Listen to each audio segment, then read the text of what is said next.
Salut les gars, aujourd'hui on se retrouve pour une nouvelle vidéo YouTube qui va parler de l'investissement Pokémon. Il y a deux grands types d'investissement, l'investissement dans les cartes et l'investissement dans le scellé. Le scellé c'est tout ce qui est booster, tout ce qui est boîte qui contient des objets, des items Pokémon, la plupart du temps des boosters. Des boosters qu'on va pouvoir ouvrir pour obtenir des cartes. Alors, comment investir dans Pokémon ? Je vous ai énoncé les deux grandes parties, le scellé et les cartes. Les cartes, c'est vraiment un truc de passionné. Et c'est ce que je fais aujourd'hui. Moi, j'investis dans les cartes, par exemple ce méga Rayquaza. Étant un grand fan de Rayquaza, j'ai acheté plusieurs de ces cartes, comme ce Rayquaza ou encore celui-là.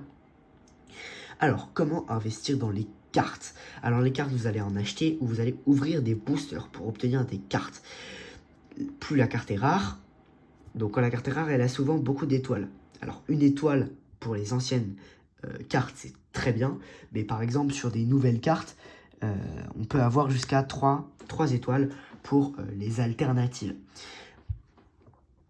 Donc, comment investir? Alors, la première chose à savoir, c'est prenez des cartes...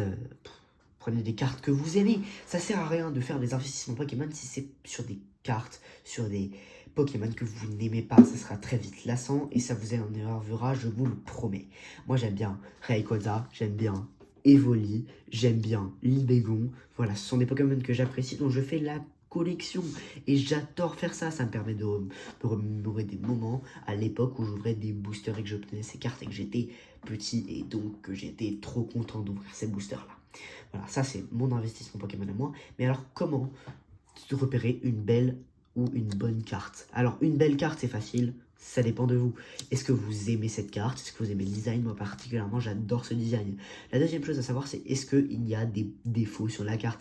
Est-ce que la carte est bien centrée? Attendez, je vais prendre une autre carte parce que c'est pas forcément facile à voir sur des ultras, mais par exemple, sur une simple Pikachu holographique de chez McDonald's, voilà, il faut savoir si c'est bien centré, si là il y a bien la bande jaune, est-ce qu'il y a le même écart là et là, est-ce qu'il n'y a pas des petites rayures sur la carte. Là, vous voyez, il y a un petit défaut ici. Donc ça, c'est important de le noter, etc. Ça va faire baisser la valeur de la carte. Pareil, est-ce qu'il y a des petits points blancs? Est-ce que la carte est rayée? Là, vous voyez, il y a une petite rayure en bas, la carte. Et bien, si elle est rayée, bien sûr, ça va faire perdre de la valeur, les petits points blancs. Donc ça, il faut savoir si vous voulez avoir des états parfaits. Mais regardez, par exemple, sur ce Mega Rayquaza, qui est très ancien, hein, on va pas se le mentir. On va pas se mentir, forcément, comme je l'ai acheté il y a 2 ans, et que c'était quand même très ancien, il y a forcément beaucoup de points blancs, etc. Il faut pas forcément chercher à avoir une carte vraiment pas en parfait état, même si vous en trouvez, c'est sympa, mais c'est pas forcément le but. Le but, ça va être de se faire plaisir en achetant des Pokémon avec des cartes. Voilà, moi j'adore cette carte et peu importe l'état, je la voulais, je l'ai eue et je suis très content malgré le fait que je vais la revendre moins cher puisqu'il y a ce pli et ce gros trait de points blancs. Voilà, c'est pas grave. Donc maintenant vous avez à peu près les bases pour les cartes. Attendez, je la remets dans le top loader. Voilà, vous avez la base sur les cartes. Maintenant, je suis sûr que ce qui vous attend, ce que vous aimez le plus, ce sont les boosters. Parce que c'est un peu ce qui marche en ce moment, acheter du scellé pour revendre du scellé. Alors, 3 critères sur le scellé, ou peut-être 4, je sais plus, je vais vous dire là. 3 critères sur le scellé. Est-ce que la série a été aimée? Par exemple, j'ai ce booster XY Evolution. Une série beaucoup aimée qui a célébré les 20 ans de Pokémon avec les 3 starters, Florizard qui est là, Tortank, Dracofeu et même Raichu. Voilà, c'est des Pokémon bien aimés qui vont du coup percer, on le sait. Ensuite, est-ce que donc les Pokémon qui sont sur la face avant sont bien? Est-ce qu'on aime ces Pokémon? Je prends l'exemple de Lanceurien. Moi, c'est une série que j'adore, notamment grâce à ce Evoli AR que j'ai packé il y a pas longtemps et grâce au Amphinobi. C'est une série que j'adore, mais que la plupart des gens n'aiment pas parce qu'ils n'aiment pas les Pokémon qu'il y a dedans et même les illustrations. Je comprends, c'est pas forcément des illustrations qui attirent par rapport à Mega Evolution 2 avec Ectoplasma et Dragofeu, ou alors avec XY Evolution, on retrouve tous les starters, Florizard, etc.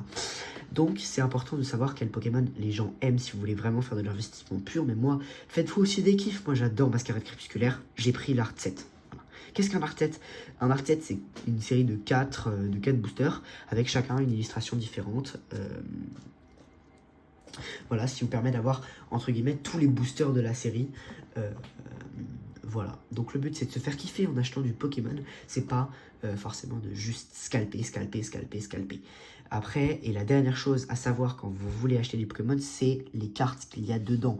Forcément, si vous avez des Pokémon forts mais inconnus, par exemple moi j'adore Keldeo, mais la plupart des gens ne connaissent pas Keldeo, s'il n'y a que Keldeo en Pokémon à l'intérieur, personne ne va la prendre, forcément. Par contre, si la meilleure carte c'est Rayquaza, c'est Evoli, ou alors que ça soit Dracofeu, forcément les gens vont ne faire qu'acheter parce que c'est des Pokémon qui sont à la mode, que les gens aiment, et c'est totalement compréhensible. Donc le but, ça va vraiment être d'acheter soit ce que vous aimez, soit ce que les gens aiment. Jamais des choses que personne n'aime. Voilà. Le but, c'est soit de se faire kiffer, soit d'être un gros scalper, d'aller se réveiller à 3h du mat pour faire les magasins les jours de sortie. Mais le but, c'est vraiment de se faire kiffer à faire de l'investissement Pokémon. Merci, j'espère que vous aurez passé une bonne vidéo et que je vous aurai appris des choses sur l'investissement Pokémon en 2025. Les gars, c'est ciao et bonne chasse à tous.